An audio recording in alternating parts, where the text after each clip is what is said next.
Down here at Exhibition Park, we are touring around the Home and Garden Show, and I came across Mike here with Keramikos, and he is going to show us, well, actually what really drew me was he's made little palm trees and little fishies and little birds out of vegetables and fruit, and you're going to show me how this is done, aren't you, Mike? Yes, I'll make it very quick and simple for you. Okay. So this is an apple that we're going to turn into a bird, but the basic idea is the artwork is to show how a ceramic knife doesn't create oxidation. So it's traditionally, if you work with steel, anything you cut you have to use immediately. So the benefit in ceramics, you can prep foods in advance without wasting.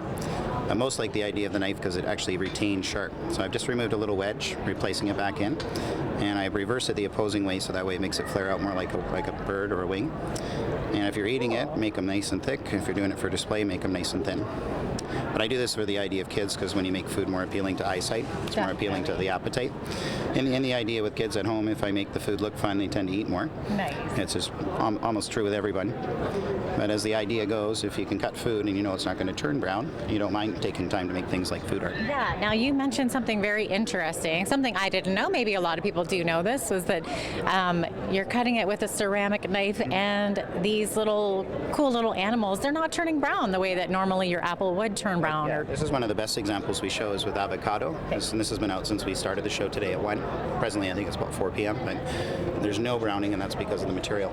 What I did earlier is I made some eggplant penguins. Yeah. Okay, I chose the bottom piece I cut off to make it sit flat. I rubbed that on the bowl, and that's what creates the oxidation. Okay. The steel changes chemistry makeup of foods, and edges are very rough, so they create cell rupture. It was an advantageous part of the ceramic. They didn't realize till they started working with it that whatever you cut didn't turn. So all we have to mentally know now is what you cut actually stays fresh. Yeah, good point. And also, kids don't like brown apples. I don't think anybody really likes brown foods. So it may not be much, but that's a bird from me to you.